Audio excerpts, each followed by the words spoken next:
Hey you guys, this is Rafael Eledge from Shiloh in Savannah, Tennessee. Said that 3 times to start this thing and it screwed up each time, but hey, I don't give up. That's why I'm still here. Today we're going to talk about an interesting gun that actually saw 2 lives.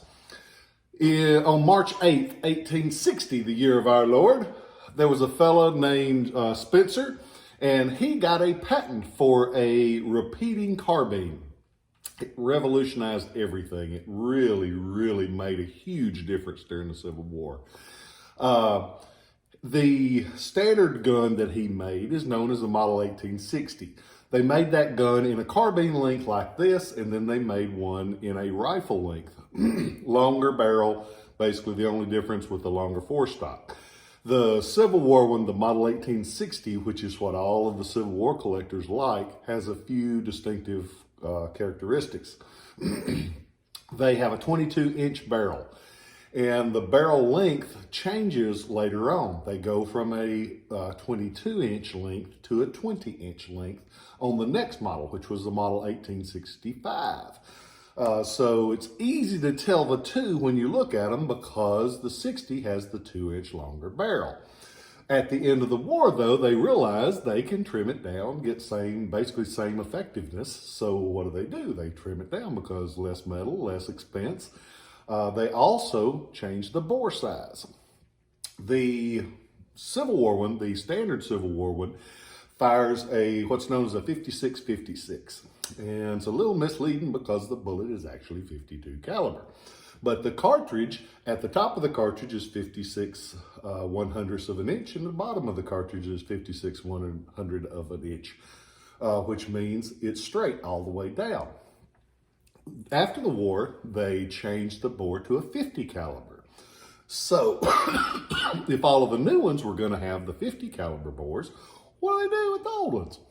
Glad you asked, and I can happen to be able to tell you. They did a few changes. They did a few improvements on the old guns to modernize them. They left the barrels the same length because there's no need to cut it off and rebarrel the whole thing. What do you do then? You put a sleeve in the barrel. So they actually put a sleeve, my caffeine. Oh, I need more caffeine this morning. They sleeve the barrel, put a liner in the barrel that has 3 groove rifling.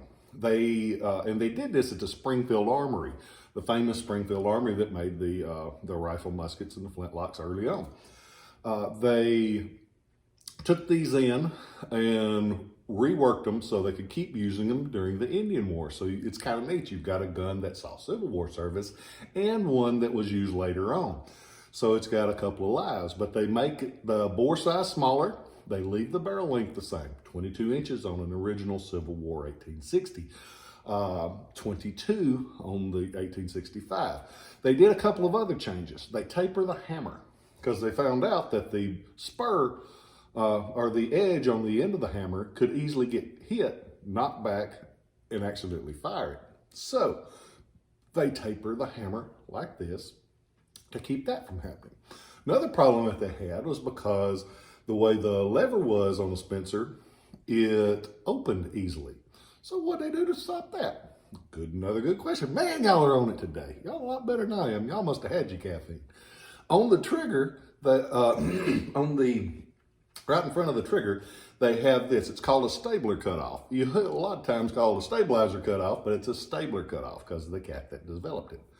But it's a stabler cutoff, and that prevents the action from opening all the way when you don't want it to. And another problem that they found, the gun's Spencer is most famous because you could load 7 shots into the breech into the stock of the gun. Has a tube, magazine tube like this. Holds 7 cartridges. On the Civil War ones, they are smooth on this end.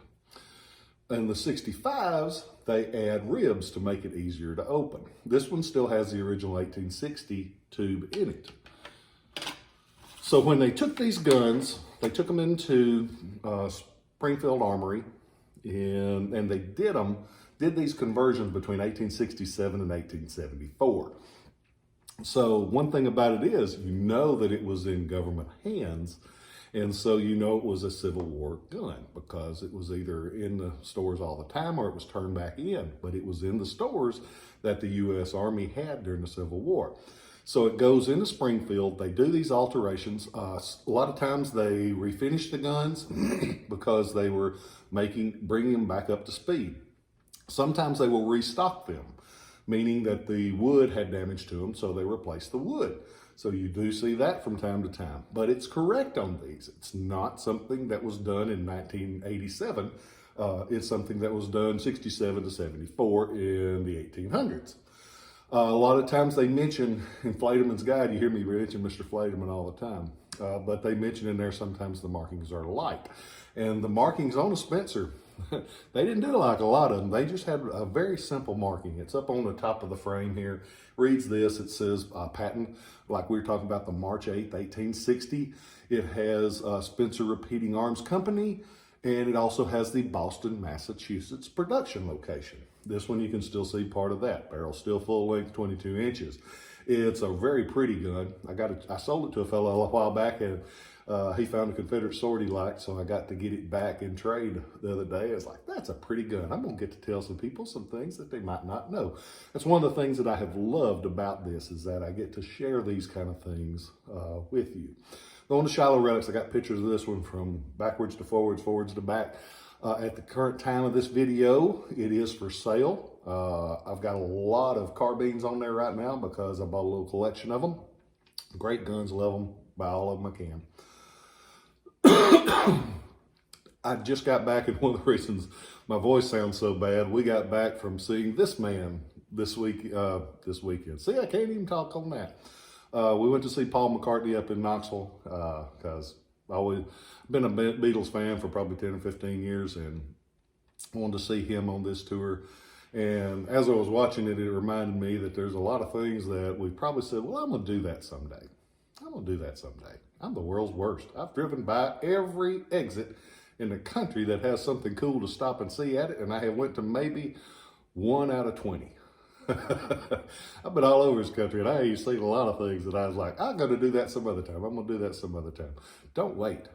Hell, I was watching Paul McCartney, and he still had his Paul flair, and he still had his talent, but he was weak looking and frail, but he was still moving around, and his voice didn't have that pop it used to have. But hell, he's 80. And 80 used to sound old. It don't sound old no more. So my whole point of this rambling is to go out and do what you want to do. Go see what you want to see. Get off that couch. Much as I like you watching these, get off the YouTube and go do something with your family, with your friends, because life is precious and we need to treat it that way. And right now, if you've ever liked music, hell, right now is the best time to get to go see it, because those guys got used to it, got spoiled by it. Now, when they couldn't do it for 2 years, they want to do it. You could tell he enjoyed being up there, and he moved around and he played several things, and he just had a good time. So let's make the most out of today. Let's make the most out of tomorrow. We can't change the past, but we can affect today. I love you guys. I'll catch you next time. Remember to tell those that you love them. Catch you later.